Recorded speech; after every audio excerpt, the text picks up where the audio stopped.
Hey guys, my name's Cody. So my friends have convinced me, my friend and my wife have convinced me that my life is amusing enough and useful enough that I should put it on YouTube. So here I am.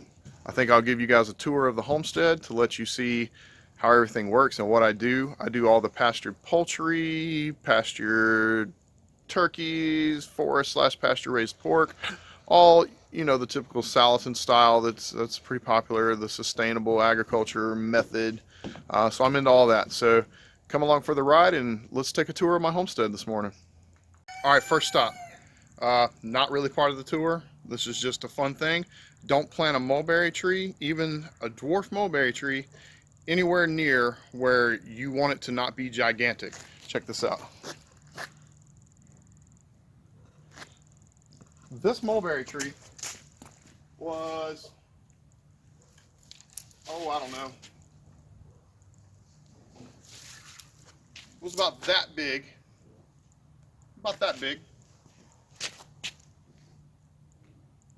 when I planted it here about 4 years ago, and I have chopped this thing off 10 times down to nothing, and it's now that big around, and it's 25 feet tall, but it gets so full of mulberries in May, June that it looks like a weeping willow. It's just laying on the ground. This is one of the most productive trees I have out here, and I planted it here thinking it was going to be small, and I have to continually trim it because this is the driveway where my cars go. So plant mulberry trees where they can grow. All right, first actual stop, this red barn over here. This is where I keep my feed. So this isn't actually my barn, first of all. All this property over here doesn't belong to me. I have a deal with the guy who owns it. We work together on the farm thing we do here. He allows me to use these old dilapidated buildings. So that's my brooder / feed storage / equipment storage. So let's go over there and check it out.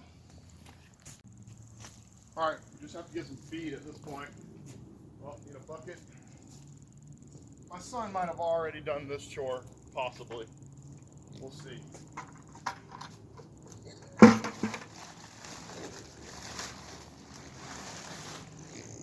And I get a big 1-ton tote bag.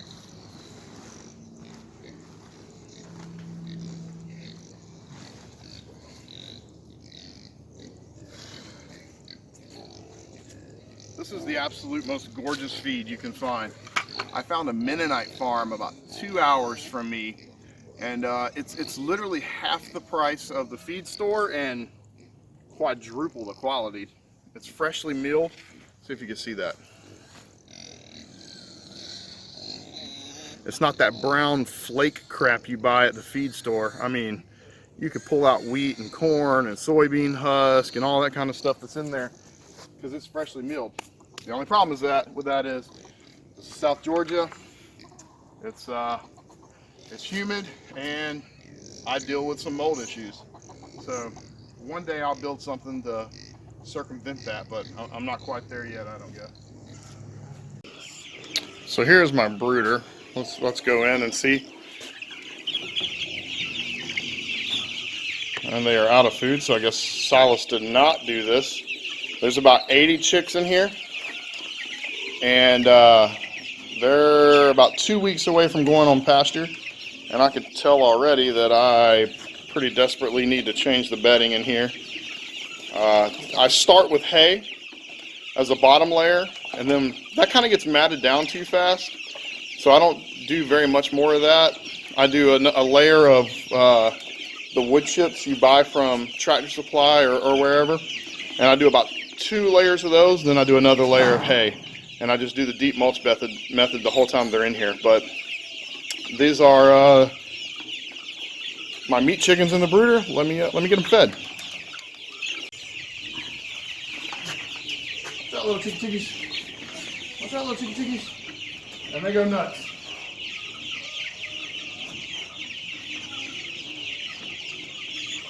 All right, watch out. Silas didn't feed you guys. You know, I'm crazy hungry. Uh-oh, door closed.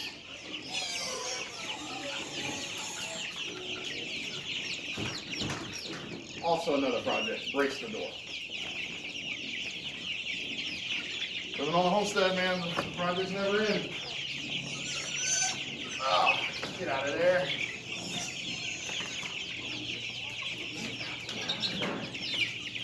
Oh, look at that.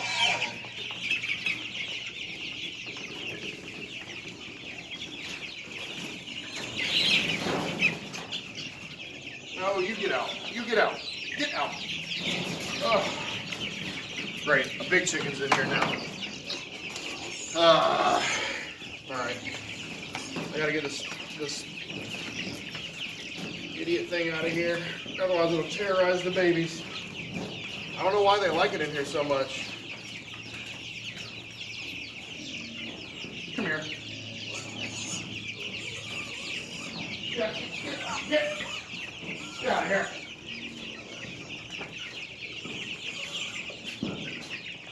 Where are you? Get out of here. Get.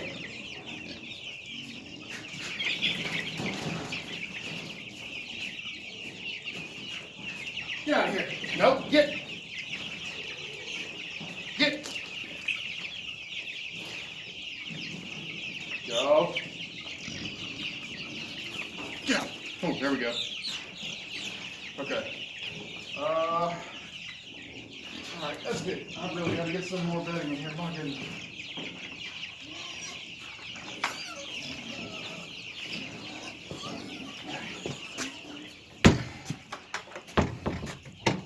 Since they're gonna beg, I'll give them a little bit.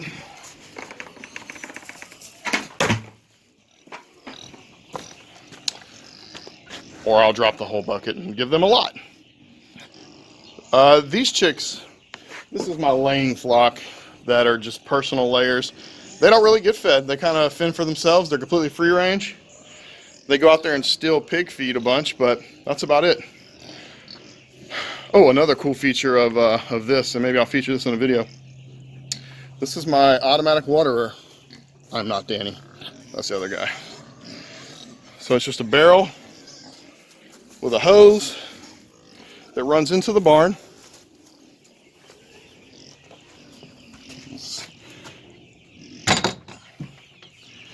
And then it's on one of these Plassen broiler drinkers that's held up with a rope. Unlimited, well not unlimited, but just about for a brooder. Water, on demand. All right, our next stop is my my new production laying flock. So I also know everything's 2 hours away in my life for whatever reason. I know an old couple about 2 hours from here, from where I live, that they hatch their own chicks.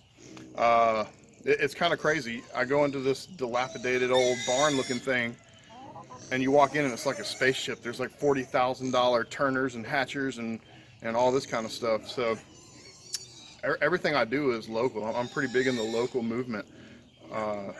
So I get my feed local, I get my chicks local, raise my own pigs. So I like that method of doing things quite a bit. So anyway, you can see this is just an old broken down barn, and we're going to walk over here in a minute. I got the Premier 1 netting around it for a run until they're big enough to free range. But these are going to be my production layers. So these are called Novagens, and it's one of the breeds that this old couple hatches for me. And they start laying in about 4 to 4.5 months, and they produce 300 to 325 eggs a year. So let's go check it out. So as you can see, I got the Premier 1 fence. There's an old house, no one lives there, it's abandoned. There's not really much going on this property, and the guy is just kind of letting me use it, and we're teaming up together on this, on some pastured poultry and turkeys and pastured pork and that kind of stuff.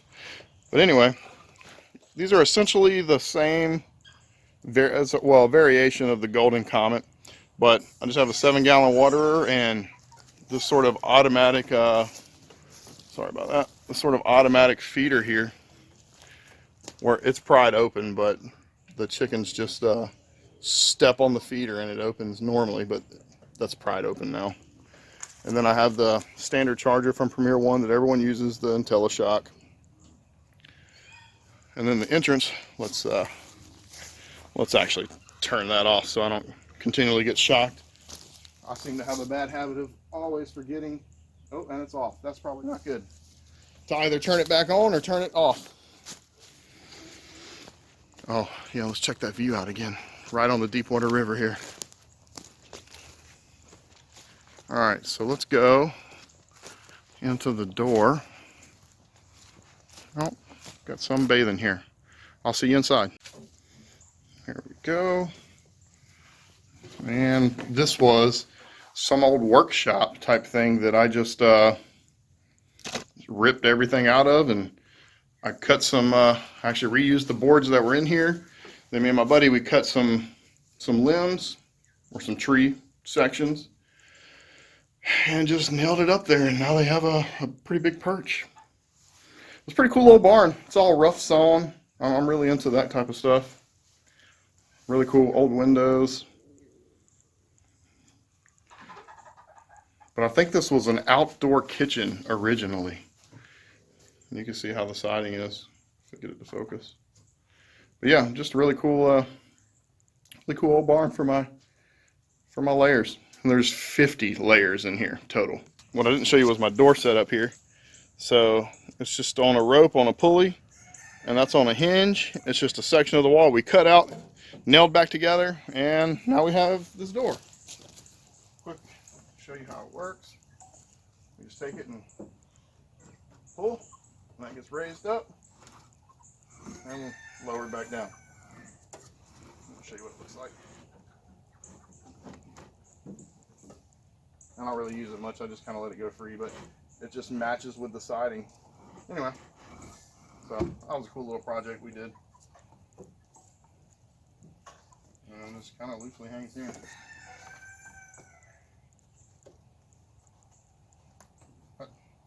It's my little DIY quick trap door or automatic door, so my wife doesn't have to crawl in the pin every time she wants to open it.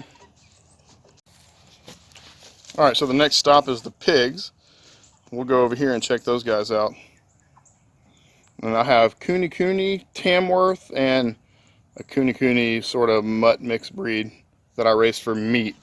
And then the Tamworth, I have one Tamworth and one Tamworth gilt and one Tamworth boar that's a little baby.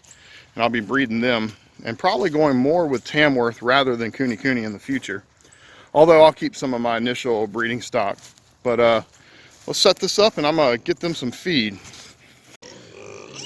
And you can see they're lined up waiting on me. So here's how this works. I have to give them a diversion scoop, and then I go fill their trough. So I'll show you. These guys are big babies. I can feed them in 20 minutes later. They act like I've never eaten. There and there. All electric fence, so. All right, yep. Calm down. There you go. Watch out on that.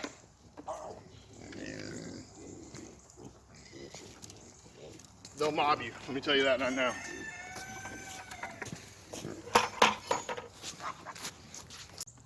So I say they'll mob you, but really they're the sweetest pigs on earth. Much different than the pigs I remember growing up.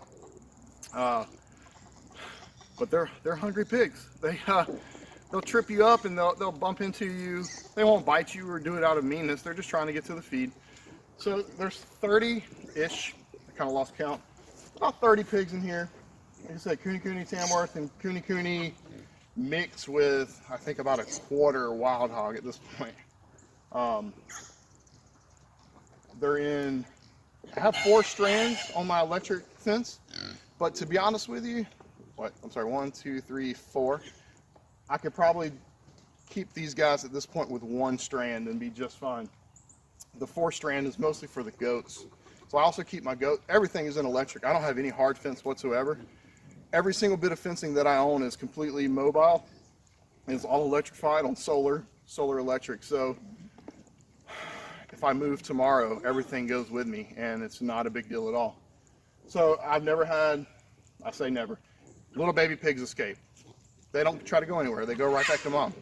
And then the big pigs, they don't even test the fence. I could take this fence down and I would have a hard time getting them to move. Same with the goats. We just had a big flood out here. It rained probably a foot in a week. And I had my fences off for 3 days.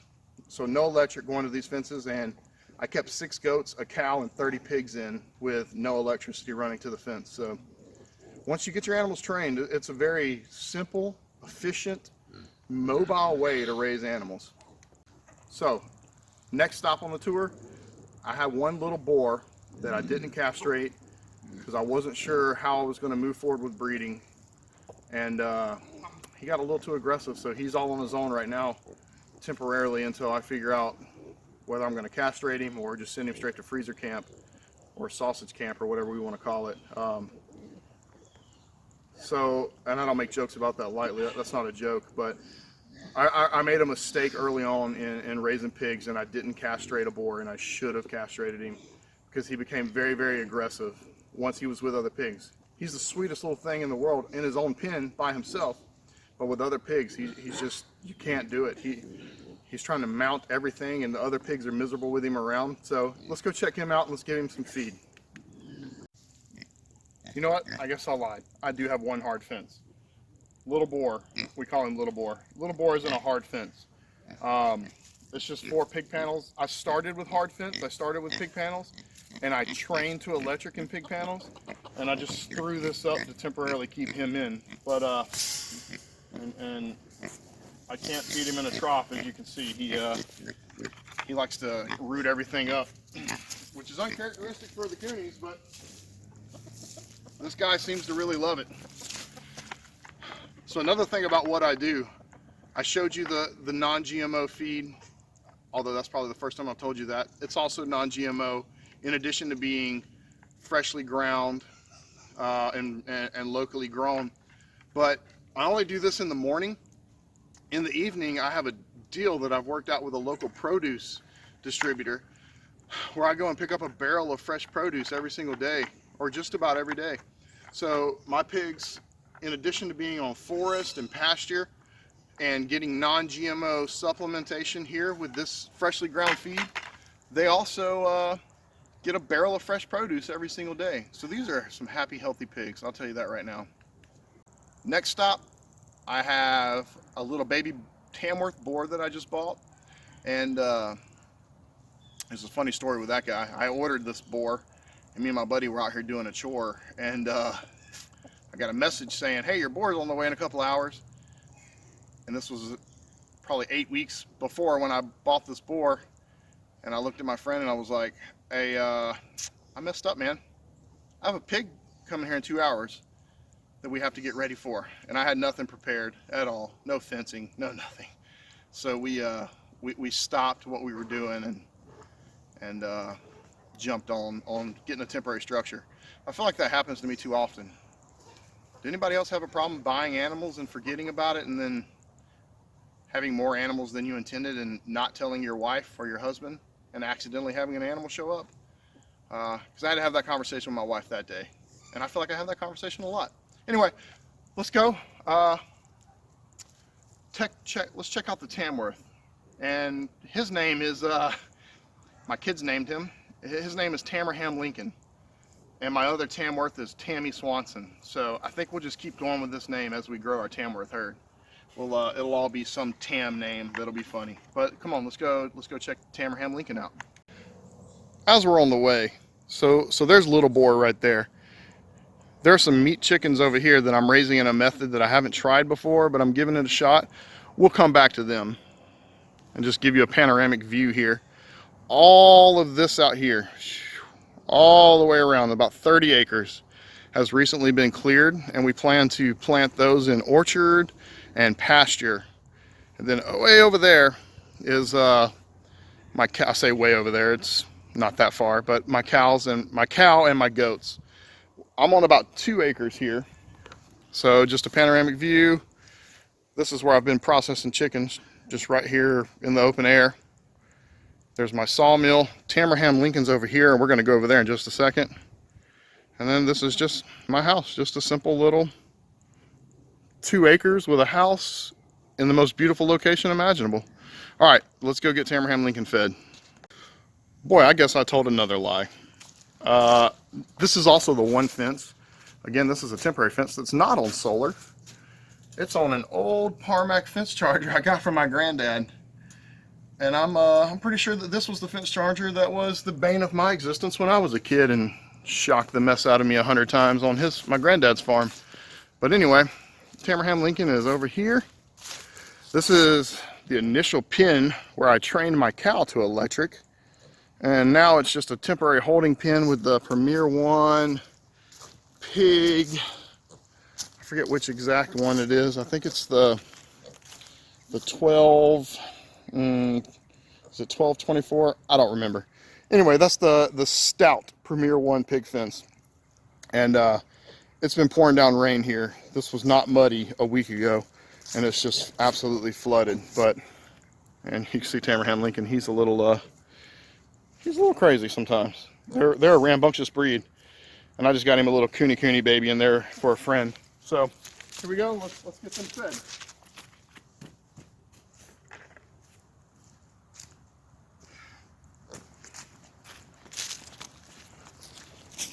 What's up, guys? Oh, you excited? You hungry? There you go. All right. Well, let's change the water. And honestly, I had a barrel here left over from the goats, so I haven't found it necessary to do anything crazy. I just scoop fresh rainwater out and they have it. I'll probably go to the feed store and put some hay down in here later so that they can have some fresh bedding and stuff, but they're not going to be in here very much longer. All right, next stop is to feed my meat chickens in my chicken tractor. But real quick, I just have to brag on this. Look at this pile of pines. My neighbor was clearing out his yard, and rather than burn the pines, I got all these beautiful pine trees that I'm going to mill with that Hudson sawmill, the Hudson Sawyer. I think I might have bought the first one, to be honest, when they released the line.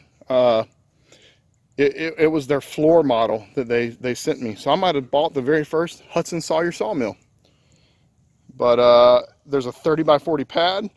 I'm going to turn that into lumber and timber frame and or PS on PS log cabin style, build myself a barn. All right, let's go check out how I feed the meat chickens and my setup. So what we have here is, who built this on YouTube? Was it Stony Ridge? It might have been. I'm not sure. I don't remember. I got the idea off of YouTube. So they went 4-inch PVC. I went 3-inch PVC, and I think it's worked great. I have one center brace on either end where the top middle brace goes across, and I probably didn't even need that. But this thing is very light. I got it in my garden right now. I'm going to push it through to fertilize my garden. And this is just my personal meat chickens here. This is not necessarily for sale. But let's get these guys fed.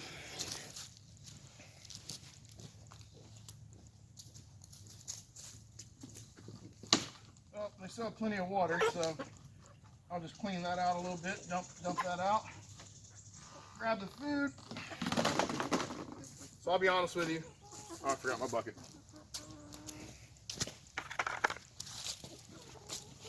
I'm sure that these 30-pound hanging feeders from Tractor Supply, I'm sure they're great if you hang them. But having them just sitting on the ground, I tend to notice that they bend and the little legs break, and they're not very good for longevity. So soon I'll be switching my feeder method up, and I'll move these guys this afternoon, but I'll be switching my feeder method up for chickens. I don't like that feeder. I now had 2 of them that have broken, so I think if I were hanging them, it would be great, but putting them on the ground like I do, it's just ineffective. So this is actually how I started. I started with, and this is right by the meat chickens, I just thought I'd show you while we were here. I started with this little coop, and a pretty big hurricane came a few years ago, and there was a bunch of really nice houses down in Jacksonville. It's full of feathers, but I just have 3 little laying boxes in there. Little ramp for them to get up. A little homemade perch out of tree branches. I like the tree branches. It's good for their feet. But anyway, so all these docks down in Jacksonville completely blew apart in this hurricane. Jacksonville, Florida, I mean. So I went down there and I was like, hey man, I'll clean up your yard and you just let me keep the lumber. You know, and these were wealthy people. So they're like, you mean it doesn't cost me anything? Because that's how wealthy people stay wealthy. They don't spend a bunch of money, right? So I went and I disassembled, or no, I cleaned up and disassembled some, but cleaned up these people's yards and got all this marine grade treated lumber. And now I have a free chicken coop, except for the 10. I paid for the 10. And then there's a little run here. I used to keep my chickens in a run, but they're free range now. This is my friend's quail. Story for a different time. And my little sugarcane patch that I've started. All right, last thing on the agenda is to go check out the meat chickens. And I've never really seen people raise meat chickens like this, but I'm gonna show you how I'm doing it and tell you about the experience I've had in a nutshell. I'll make a longer video about that later if it's requested, but let's go check out my second set of meat chickens that I'm raising for sale and see what I'm doing over there. It'd be pretty cool, I think. Like any good day on the farm, I've just noticed that the roof of my run has collapsed in right here, so I guess that's a project I'll be doing today also. All right, let me feed these guys before they break out of the fence, and then I'll explain why this is an issue.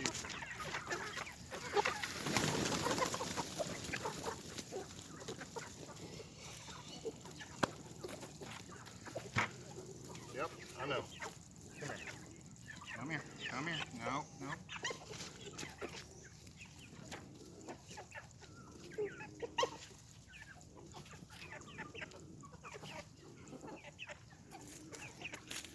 Okay, so here's the deal with these guys. I'm experimenting. I've got the Premier One poultry net, and I'm not feeding them in a feeder because the stupid metal feeders, the 30-pound hanging feeders, broke. But I think I like feeding them on the ground better, and there's a lot of reasons why, but I'm not going to get into that now. The issue with that is they're such fatties that the minute they see you with this bucket, they try to tear down the fence. It doesn't matter that it's electrified. They don't care. They get out of it. Now, they're just big dumb chickens. They go back in like 2 seconds. It's very easy to get them in. Right now it's in a round configuration. That wasn't always the case. I used to have it in, I'll show you right now. Hold on 1 second. This is actually different now, but I had it in a very narrow lane, and I had runners, I say runners, I had string that zigzagged across the top, and I kept it very narrow, barely big enough for their structure to fit in my attempt to keep out hawks. But here's what happened. It flooded here. I came out one day and my chickens were all underwater. I lost about 5 of them, so I quickly threw another fence up and moved them over here, and it's in the round structure. There's about 80 in here. No, there's about 60 now after I lost a bunch, and I lost about 10 in the brooding process, and I lost about 5 in the flood. I say flood, it just rained a lot, but with all the land clearing, it caused it to flood out here. So the structure is this. It's just an old trailer I had that I bought for 200 bucks, and I threw a tarp on a panel up, and that's what they sleep under, and it works great. Nothing fancy. I had the trailer already. I didn't spend any money to make it. I spent $25 for a small cattle panel and what, 12 bucks for a tarp, and I have a, I don't know, 10-foot by 8-foot structure for my chickens. But yeah, the Premier One fencing seems to be working great. I haven't had any hawk issues, but it's only been in this configuration for a day or two. As soon as it dries up enough for me to move it, I'll go back to the rectangle strip that I had them in. But This seems to be pretty effective for now, and the rectangle strip was very effective. I don't think any hawks were going to test that at all. And of course it's electrified, so ground animals are out. But that's pretty much it. All right, that's pretty much my homestead, farmstead, my house with animals on it, whatever you want to call it. I guess it would be considered homesteading, I suppose. Why not? I'm not off grid. Not that I wouldn't like to be, but my wife has different ideas. I don't usually walk around and do my chores. I usually have a lawnmower that is stuck in the mud that I do my chores. I put all the feed in the back and I drive around in my lawnmower. I don't usually have my chickens in this configuration. It rained. I seem to always spill stuff and break stuff and do that kind of thing. My friends seem to think that my life isn't real life, so I named my channel The Real Life Homestead. I hope you guys like the tour. Hopefully there's some more videos coming. Just thanks for tuning in, and I hope you enjoyed the tour of my property here. Thanks for watching, y'all. Bye.